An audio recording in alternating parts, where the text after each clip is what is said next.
You're listening to East Wave FM. It is 8 minutes past 9, and this is Mickey Singh saying, "Let me be." I think it's Wednesday today, asking us to please let it be. And you know what happens on a Wednesday. We've got Coach Zaid to refresh us and to help us cope with, just adjusting our mindset, first of all.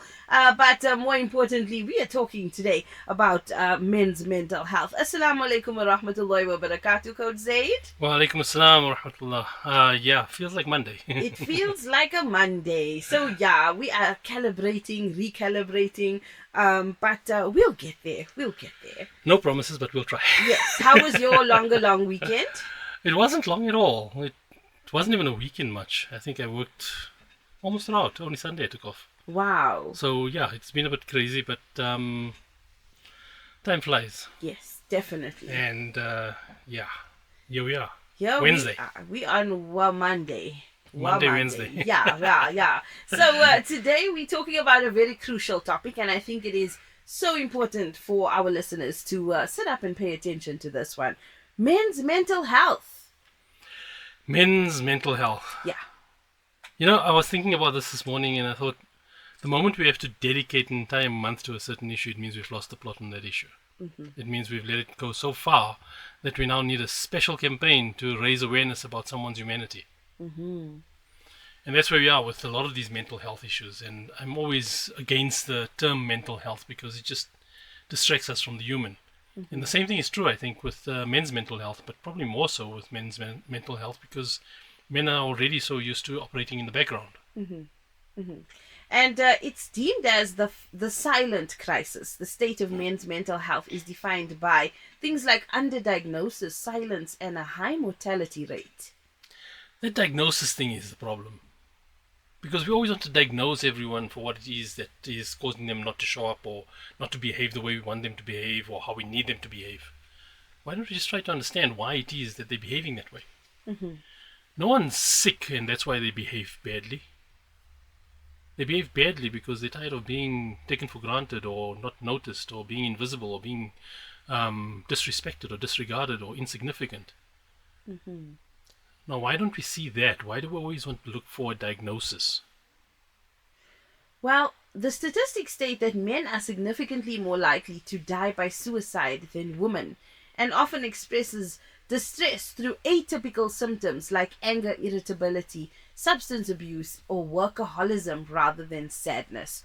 Why is it? We were raised with cowboys don't cry. If you think about when a little boy falls, the reaction from everyone around is, "Don't cry, you're a big boy. You're a big boy. You're strong. See, you're a good boy. Get up. It's not that bad." What's wrong with that reaction?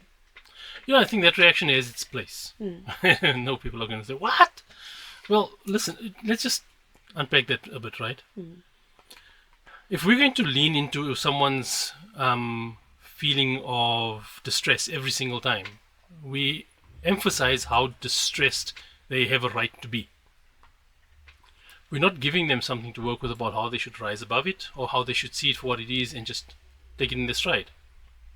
So when we look at this thing about just be strong and all of that, it has its place in cases where what is demanded of you in life, in your life, what is important, what is valuable, has more relevance and more gravity, more weight and importance and urgency than what it is that you might be feeling down about, right?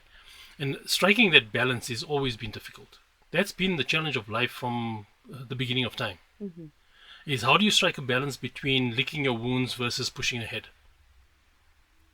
And the problem I don't think is about whether or not we allow people to lick their wounds. I think the problem is that we don't recognize their wounds. Yeah. We don't see it, we don't understand it, and we don't then respond in a way that strikes a balance between acknowledgement and support. So essentially you have a person who's walking around trying to get somebody to just notice the wound. That's what you end up doing if you feeling sorry for yourself and you're needing people to understand, don't judge me because look at how much difficulty I've got and what my struggle is. Then you become defined by your struggle. And that's why I'm saying that we need to be careful about constantly wanting to smooth over people's wounds and talk about their feelings and their emotions and everything else, because then you allow them and you even encourage them to become defined by that. So how do we strike a balance between, yes, I acknowledge, I see, I understand, let's see what we can do about it practically, and everything else, well, life's not going to go on hold. And here's the problem, right? Is that when we don't recognize that life isn't placed on hold, not a single one of us live in a vacuum. Which means that if I'm going to be sitting there licking my wounds, I'm letting someone else down because they need something from me. But I'm so in need of what I need from them to recognize that I've got wounds to lick, Yeah. that I don't realize that I'm placing strain on them. And then when they react to that, then they're insensitive and they're demanding and they don't care and all of that. But we lost the plot. Yes, there's a time and a place for acknowledging and understanding and discussing and unpacking even what it is that troubles us. But we can't become defined by that. You know what's shocking to me is that people will notice the reaction, but they will not notice what it took to get this person there or why they're there. So especially with men, right? If you look at the cultural definition of the head of the table, of the breadwinner, they're often seen as, angry, irritated, they're working, don't disturb them. There's just this portrayal of how they should be. But there's an issue when it comes to their irritability, their anger. Does anyone stop to ask why are they in such a strong or heavy weighted headspace? I think to be able to do that, you can't be in a defensive headspace in your own right. You have to also recognize that you have impact, right? And I just realized that I didn't quite answer the question about the suicide rates. Yeah.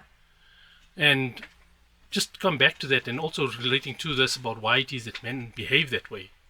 And we're focusing on men because that's today's focus, right? It's not to say that this doesn't apply to women as well.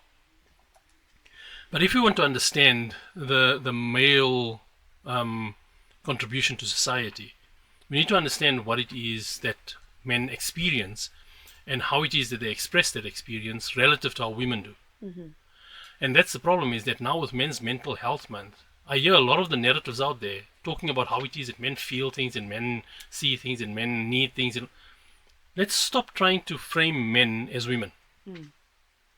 Because when we do that, we lose sight of why it is that men are more prone to suicide than women. 80% of suicides are men. There's something really wrong with that statistic. That is more than shocking. That is disturbing. And the reason, the question we should be asking is, why aren't men reaching? Is it the right question that men are not reaching out for support, or do they feel that there's just no point? What is the issue that somebody would feel like this is the end of the road for me? There is no help out there. I just want to end it. Men are analytical by nature, right? They're problem solvers. So they're going to problem solve their way to a solution that they think is going to solve the problems that they think is out of their reach, out of their control to be able to solve. And that's why they're more likely to convince themselves and get to a point where they think it's futile. Now, there's a very important caveat to this, or not even a caveat, just a contributing factor, is that men who rationalize in that way are men who were raised in an environment that wasn't emotionally available. Because a man who is raised in an environment that is emotionally available, both from the mother and the father, not from just the mother, they would be more inclined to want to have a healthy conversation, or even healthy is just subjective, right? But they'll be more inclined to want to talk about what it is that they need from the people around them, and then recognize what it is that they're getting versus what they need, and then make a decision on that rather than convince themselves that they are irrelevant. So if when it comes to talking, why is it so difficult for men? What is it that, or here's the better question, what do men want us to know yet cannot say, or find it difficult to say? I think that in itself is an extremely difficult question for men to answer, because it implies that they know what it is that they want to express, right? And again, by whose standard are they supposed to know what they need to express? By and large, it's by the standard that we hold women to, and that women hold us to. Is that if you have something that's troubling you, talk about it. If you feel sad, tell me about it. I want to be there for you. No problem.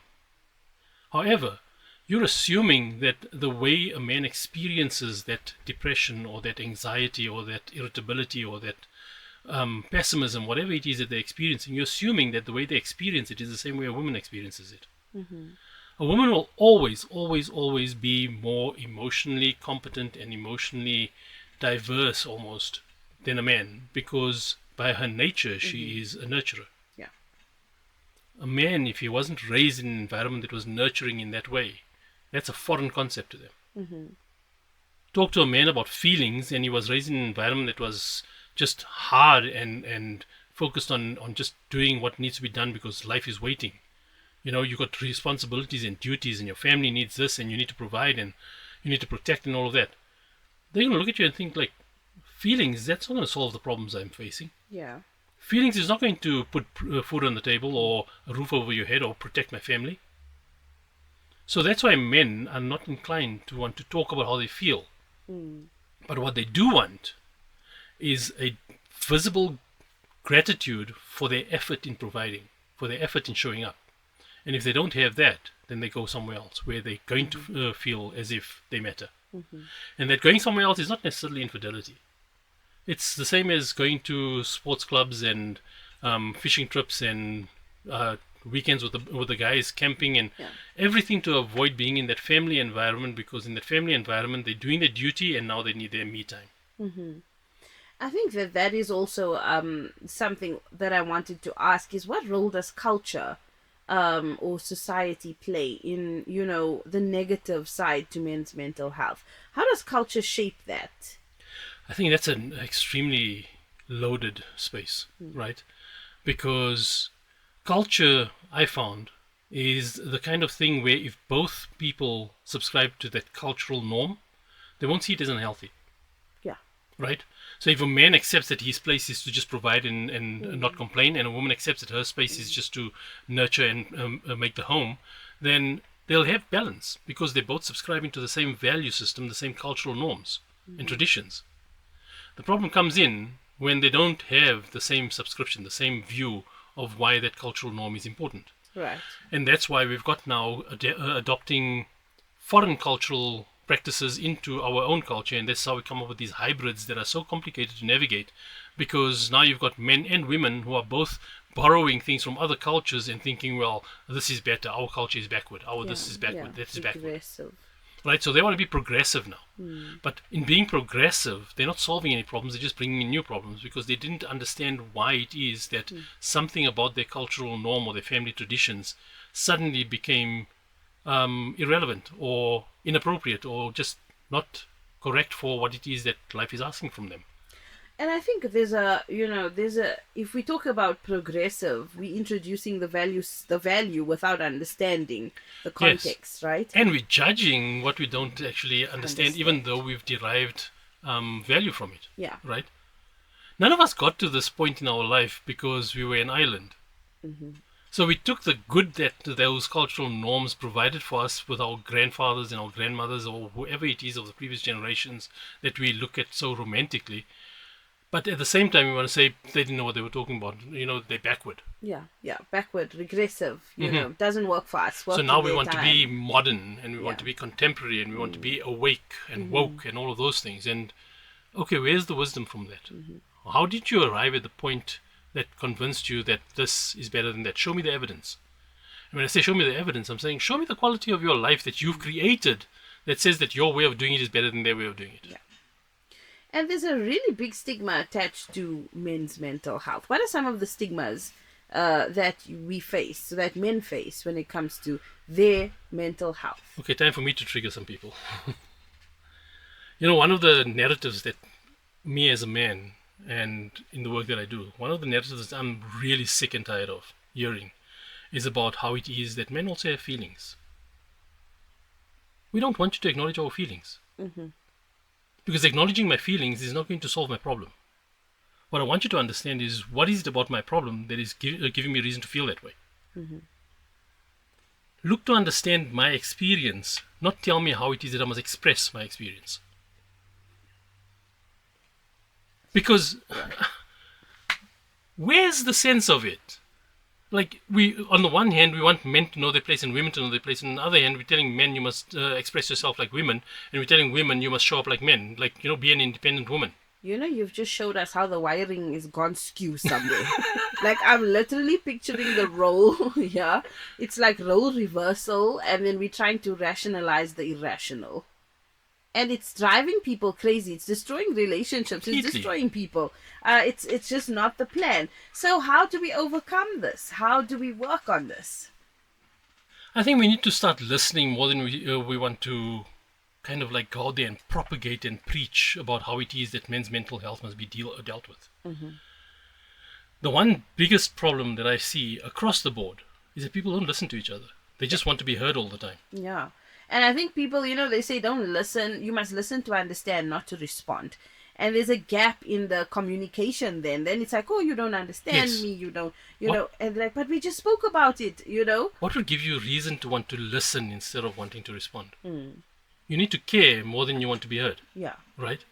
It reminds me of this clip that went viral a few months ago. I think it was about a year ago, where there was this guy this kind of like rugged, rustic man that was sitting there looking at a reel of cable, the spool that was almost empty. And he was just sitting there outside, and he was looking at this thing, and he was contemplating like how much that meant to him. Yeah. And his wife comes out and says like, "Hey, what's wrong with you? Is everything okay?" And he says, the spool of cable that I've got." She says, "Yes." He says, I bought it 40 years ago. And every time I use from it, over 40 years, it's now finally finished. It's 40 years that I've been doing this.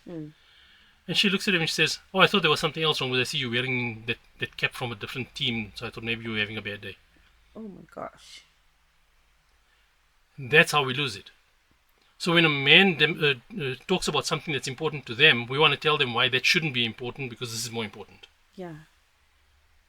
You want to understand someone, you want to connect with someone, you have to understand what's important to them so that you can position what it is that you need them to resonate with, position it to where they're at, not where you need them to be.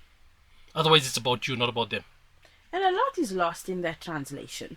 So much, and lives are just devastated because of it, right? I posted something this morning. I shared a reel that I came across where there was women talking about a very interesting and very factual narrative about how it is that we arrive at the point of using children as pawns in divorce cases and things like that, right? And when I shared it, obviously I got some kickback from that because it's like, yeah, but not all men are like that and blah, blah, blah, blah, blah. Yeah, okay, no problem. But just because the men in your life are not like that doesn't mean all men are not like that. And just because the men in your life are good doesn't mean all men are good. So I'm not here to say that men are angels. Not at all. Men are letting society down because they're trying to plug the gap that women tell them they must plug. You don't do that if you don't have unless you have a sense of self, or you don't have a sense of self. So the less I understand myself as a man, the less I have purpose about who it is that I want to show up as and what difference I want to make, the more I'm going to be driven by what people tell me I need to do. And then we say you must be strong. Yeah, what does it look like? What does strength actually look like? For the most part, when people say you must be strong, it means just shrug it off and move on. But if you tell a woman she must be strong, then it's like, oh no, feel your feels and do your journaling and do your affirmations and have your social circles and do your work and all of that, the inner work and the healing and all of that. And that shows strength. That's what I'm saying. For a man, if he had to do that, who's going to step in and take care of what he's supposed to be taken care of in the first place? And then we reduce it down to, oh well, he's only providing money. Anyone can do that. How many women are doing that and they're struggling under the weight of having to just provide money? And that's the thing, is that when we take on that role and you find that you like particularly women could demasculate men. Yes, and at the same time they also I don't know what the term would be for women, but they would also diminish their own feminism. Yeah. Right? I'm not talking feminism with the tropes of the feminist movement. I'm talking about who you are as a woman and who you are as a man that shouldn't be competing in the first place. It's amazing because there are particular cases where women have, and you can literally see the husband is or the partner is meek and sort of this, you could see that they've given up their power. They've given up. They don't feel like they need to fight this person.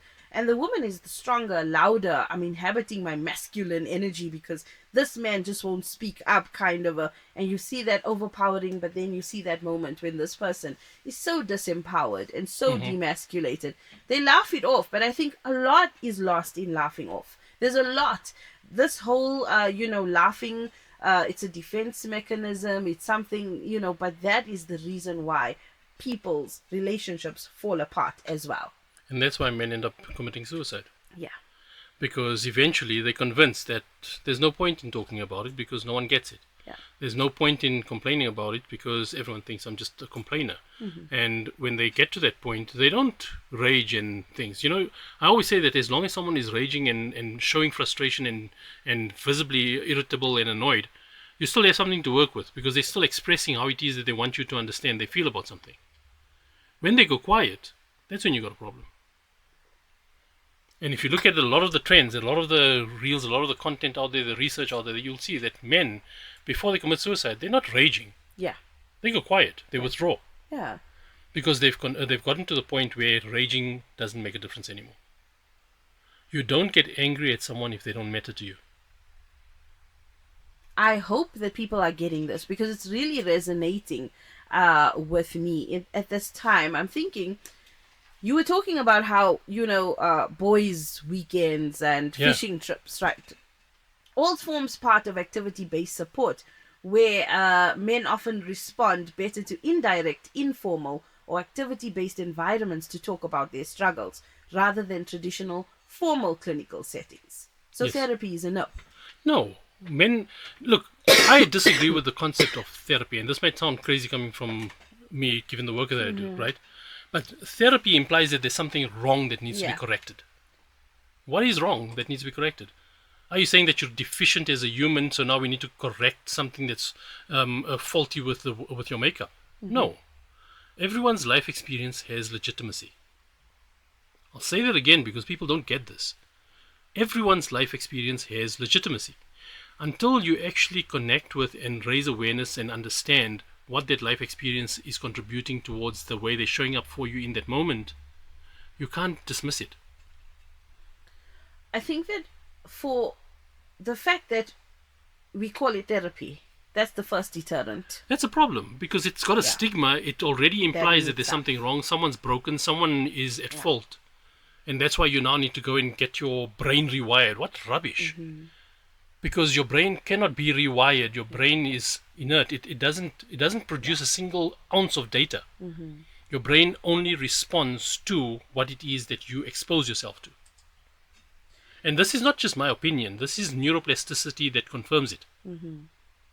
So the neuroscience confirms that your brain does not produce information. It only reacts to information. But yet we want to say that, no, we must rewire your brain and rewire your thinking and all. No, you need to feel understood so that you can resonate with someone and then you can have a conversation where you have reason to believe that that conversation is going to be meaningful enough to lead to understanding and progress, rather than just losing yourself to the fact that, oh, well, I spoke about it and now I'm still being told how I must be, rather than understanding why I am this way. And for that to happen, you can't be doing the activity on your own, by the way.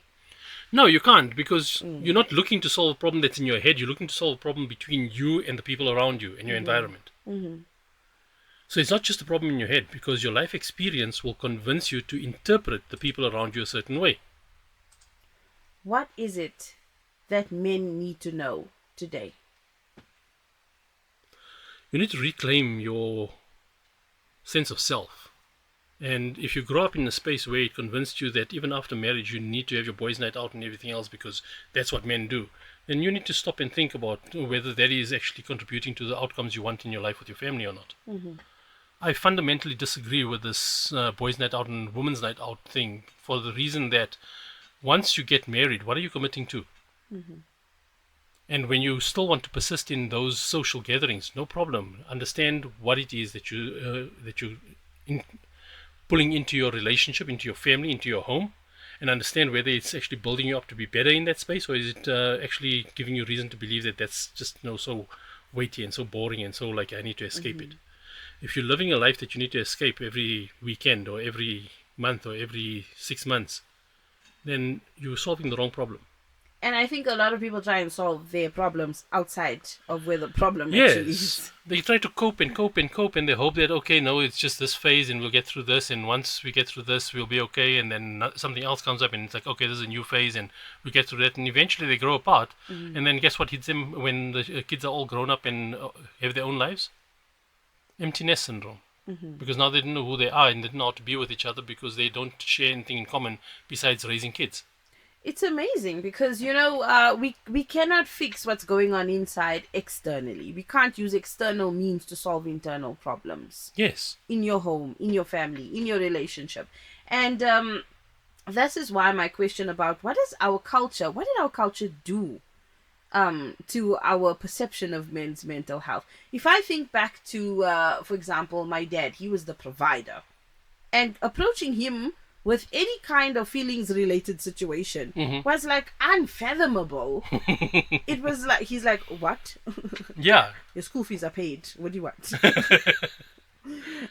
Go to your mother. It like culture shaped that this is the way I viewed it. But is it culture or is it necessity?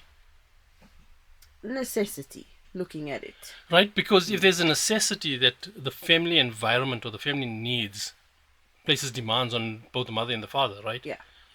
And if they are working together to fulfill those necessities, then there'll be understanding about why it is that, like, don't trouble your father because he's busy with something, and don't trouble your mother because she's got enough on a plate. Whatever it is, that's how they can back each other up, right? Yeah.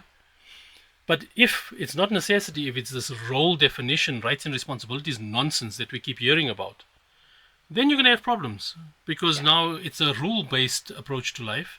And a rule-based approach to life does not have fulfillment. It only has accomplishment, somewhat accomplishment. Because now you either comply and you did it right, so yay, or you did it wrong, so okay, that's a strike against you. Yeah. There's no understanding, there's no humanist kind of understanding in that. There's no seeing of who is the person behind that role. True. Right? So if your father is equipped to be the provider, and he comes in and he's doing his best to provide, isn't it hypocritical for us to want to take the comforts and the benefit and the privilege of what he provides while slamming him for not being emotionally available? Absolutely. And I think the understanding is so important. Hindsight gives you 20/20 vision. Oh, yeah. In that moment as a 13-year-old or 11-year-old, you're just there going, but why can't you tell me why my friend is fighting with me? But that's also, you saw your grandfather a certain way, your dad, copied and pasted that behavior, that mindset. And so it was like, man, I remember my brother saying to my dad one day, we were sitting and he says, Dad, you need to go work at the airport. And my dad's like, what? And he says, yeah, because all you do is complain. So you need to stand on the runway and complain. And my father couldn't help it. He just laughed. But if I think of high pressure situations and how he handled it, moody, irritable, angry. And what did people see? That he's a moody person. That's what they would say. He's an angry person. There was no need, no question of understanding the why and the person behind the mood. Right. So why would someone complain all the time? We don't stop to consider that, right? We just assume that they wake up in the morning wanting to complain. Yeah. But why would I have reason to complain about something? And this is for both men and women. Yeah. I would have reason to complain about something if I'm convinced that people don't understand how it is that this is affecting me while they keep demanding more. Yeah.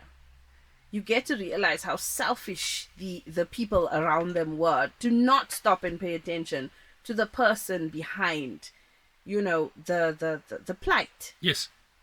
And again, we lose sight of the human, right? Now, I'm not for 1 second suggesting that whoever complains is right and whoever ignores is wrong. But I'm saying there's no balance in that. We have either or. We don't have a balance between the two. So if we want to start understanding men better, then we need to be able to listen to where men are coming from so that we can respond to what is important to them, not tell them what should be important to them. Because it's important to you and more important to you. And so you're driving your selfish agenda all the way. And if either partner, and today we're focusing on men, so let's focus on men. If the man is struggling or he's finding it difficult to secure the means to provide adequately for the family, right? This is a big problem these days, and everyone's convinced, no, you have to have a two-income household and all of that. At what cost? What cost is the family paying for the fact that you have a two-income household? Yeah. Right? More than that, what cost is it on your relationship? Because then you have a power struggle and politics that comes in around what standard of living is acceptable relative to who's contributing what. So you've lost leadership. You turn it into democracy, and we can see what democracy is doing to the world. It doesn't work. So when you encounter a position like that, and you see the man is struggling to provide, you don't go and do something independent of him to try and supplement the family income. You have to work on the problem together and come up with a solution that solves the right problems. Especially if the man is trying to do his own business or something. Then you have to look at how do you support them to be better at that business. Rather than, oh no, he's useless, he can't do this, he can't do that, we're always going short in this or short in that, so I need to get a job. It's a very big imbalance.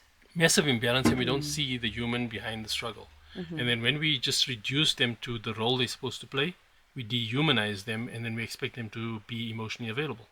And if I look at the relationship between like chronic diseases, heart attacks, strokes, Yeah. and I'm not talking about the kind where the person outlives, or lives a very long time after that. The quality of life completely decimates after their diagnosis. Yes. What does situational stress contribute to chronic illness in men? Every chronic illness is a result of emotional duress. And the fact that we call it chronic illness is actually misleading, because it originally used to be called lifestyle diseases. Yeah. Because it was recognized that poor lifestyle, quality of life, lifestyle choices leads to the emotional duress, which leads to the chronic illness. That's why you don't get cures for chronic illnesses, you only get symptom management for chronic illnesses. Because it's not an illness in itself, it's a consequence of emotional duress. Now you ignore the emotional duress and you focus on the illness, and guess what? The person suddenly gets attention because people care about the fact that they're so ill, and they become defined by the illness. And that's why you get some people who lean into the illness. They don't want to rise above it and find ways of dealing with it in a healthy way. Because while they have that, they're going to have people that are going to see them, they're going to notice them, they're going to adjust expectations from them, and suddenly they have a legitimate reason for not being as effective at showing up as they should be. And that's why I say men need to reclaim themselves. They need to reclaim their sense of self, their self-respect, their dignity. They have to reclaim that. They've outsourced that to social norms. That's why they want to drive the big cars without being emotionally available for their children. That's why they want to have the fancy location for the address that they want to have their family grow up in, but they never ever present in their family's lives. Yeah. And presence these days looks like 1 or 2 family holidays a year. And that too, I mean, everyone's on their phones and checking in with the people back in their circles, because it's just, what do I do now? The whole year, there's no connection. And because all of that feels cool and vibey while they're experiencing it, they think, we're okay. Yeah. When it hits is when the children go and get married and they don't know how to show up in marriage. Because if it's not like that, then how am I supposed to do it differently? I don't know how to do it differently. Then it feels like oppression. It feels like someone is expecting too much from me and all of that, and then you have other problems. So all of these problems that we've got now for the last couple of decades, where we've started feminizing the emotional expression of men, that's showing up in how it is that we're seeing the quality of relationships completely plummet these days. That's why we've got young people that struggle to figure out how to navigate marriage, how to even be prepared for marriage, what to expect in marriage, because they grew up in environments that didn't give them a healthy understanding of what a healthy marriage looks like. That is so important. I mean, what does a healthy marriage look like? It comes back to a value systems conversation last week, because now you've got 2 completely different values, systems, contexts coming together, and the other person is, I don't get it. In my home, we never did it like this. Yes. And so I'm unable to show up in the way that you need me to because I simply don't understand. And the inverse of that problem is that I saw how it was done in my Yeah. family home. I don't like that, so I'm going to do it differently. Mm-hmm. Great, good intention. Do you know how to do it differently? Because you might have good intention about how it is that you don't want to have those dynamics playing out in your home. But now all you have is that if anything leans towards what you don't want, that's a trigger. But you don't know how it is that you're going to avoid that. You're only going to be able to tell your partner not to do it. Yeah. So you won't know what is your contribution towards getting things wrong. You'll just make the same mistakes your parents made, just in a different way. And the thing is that if you're not going to choose to be understanding and teachable and just realize it's not just about you, how are you ever going to show up for the mental health of your partner? And that's why, I mean, let's take the term mental health out of it. What are we left with? We're left with someone who is feeling something that no one else understands. Yeah. Now, if you're in an intimate relationship with your partner, and I'm not just talking physically intimate, I mean, it's an intimate relationship. You're sharing a very personal space with each other 24/7. And you don't understand each other? How isolating and lonely must that feel? Yeah. Yeah. And then instead of solving that problem, you want to go on date nights. Yeah. I've got a gripe with date nights. You have. You Because have mentioned that. It doesn't solve the right problems. Yeah. Yeah. We're so prescriptive in everything that we want to solve these days that we don't try to understand the problem itself. And I always maintain that if you're having difficulty with something, it's because you don't understand the problem well enough, not because you don't have the right answer. If you understand the problem well enough, you automatically know what it is that you want to do to solve it. But if you don't understand the problem well enough, you're going to throw solutions at it and hope that one of it is going to stick. Yeah. That's living life by trial and error. Yeah. And that is extremely expensive, not just physically and financially, but also emotionally. Because every single time you get something wrong and you thought you were going to get it right, it breaks you down, it breaks you down, it breaks you down. And eventually you start looking at why it is that you can never get this right. It must be because the people around you are not supporting you, they're not cooperating, they don't appreciate, they don't understand, they're not showing up, they're not fulfilling your rights. And then the problem becomes everything but your lack of understanding of why it is that you're getting in your own way. Absolutely. We look for the reasons outside of us. Anything but, what did you say about accountability? It is the... the elegy of the 21st century. Yes. Anything but that. It can never be me. And that's a problem. So how do we help men overcome this? How do we get to that space? What do we need to do?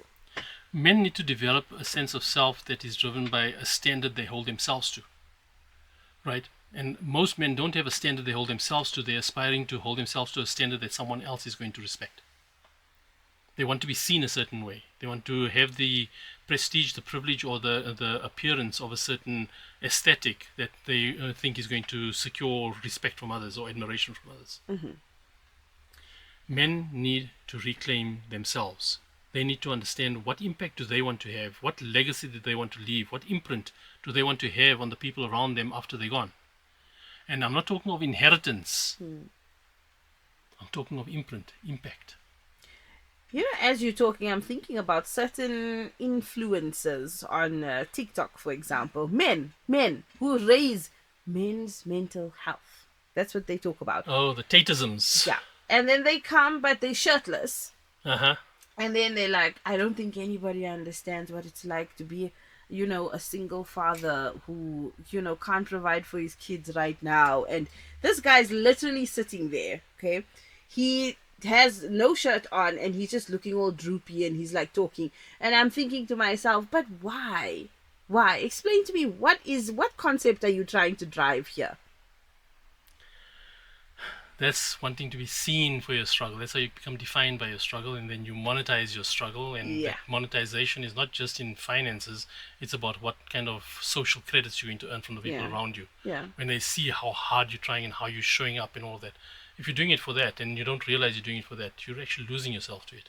Yeah. And when people develop a life of their own, or their interests change, or a new trend comes along, you're going to feel so betrayed and so abandoned, it's going to nail you in a way that you never saw coming.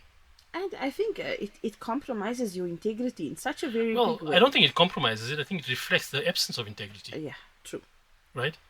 And that's the thing. That's what I'm saying. Men need to reclaim themselves. They need to reclaim their place in society rather than trying to fit into a narrative to say that, well, look how they're treating us, so that's how we need to now get together and we need to treat them the same way or something like that.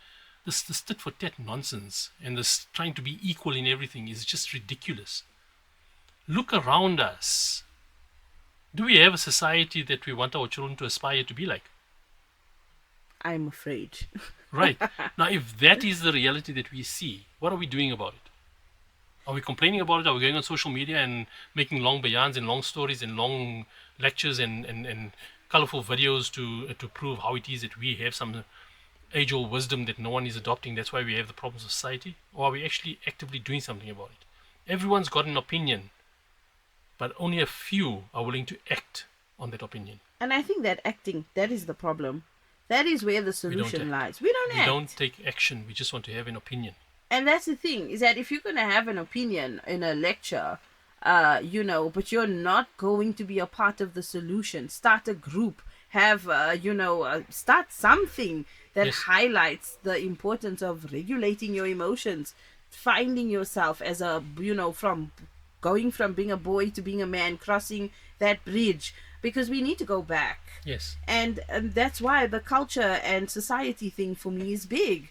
What is it we were raised to believe in our homes? Did it work? Does it still work? Should we copy and paste? More than that, I think we should approach it slightly differently. I think we should look at what is it in our homes that worked. Yeah. Right? Build on that. Yeah.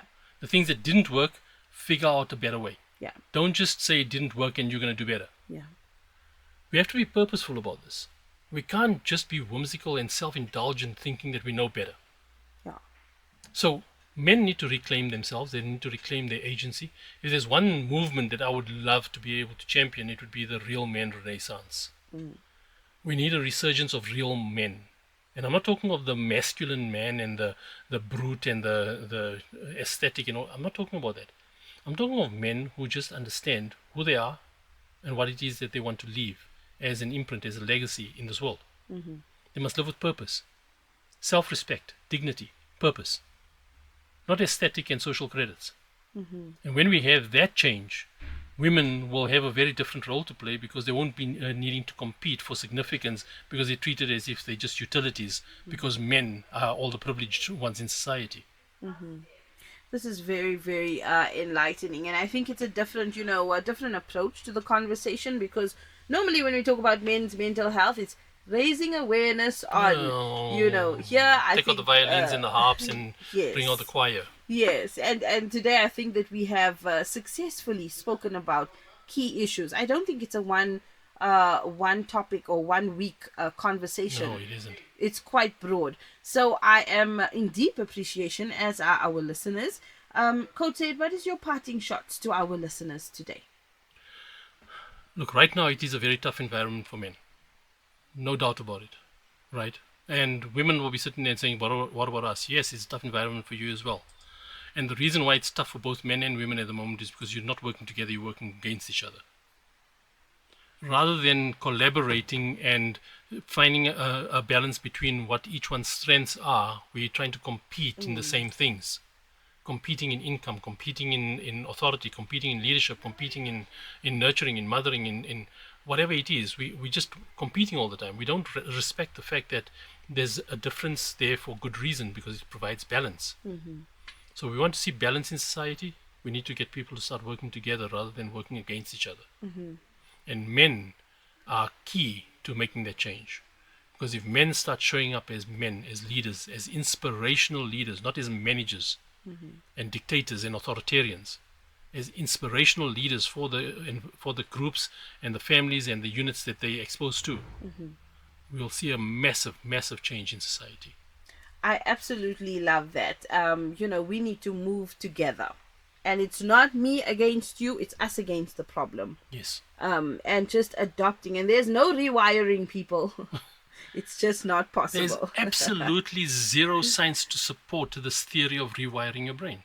And zero science. Yet there are whole books dedicated to rewire your thinking, rewire your thoughts, rewire your behavior. Stop reducing yourself to a flowchart. Wow. Coach Say, Jazakallah khair for today. It has been most enlightening. It has been I think that we all walk away richer in knowledge, and perhaps better equipped to deal with our lives. So thank you so much, Jazakallah khair, and we'll see you next week back here. Inshallah. I mean, I hope we answered some questions at least today, because I know it was quite a broad discussion. We skimmed the surface of a lot of things, but I think one of the important things about these conversations is that we need to first surface the real issues before we can deal with them. Yeah. And hopefully today's conversation would have surfaced some issues that people wouldn't have been thinking about before, because the mainstream narrative is so shallow about this issue that we just don't see what the real problem is. Oof. And you know what? For all the men out there, I'm sure Code Zaid is going to upload this, right? If you didn't get, if your partner or whoever didn't, play it loud in every room in your house. And you should see a difference. Don't be suspicious when you are treated better. Assalamu alaikum wa rahmatullahi wa barakatuh. Wa alaikum assalam wa rahmatullah.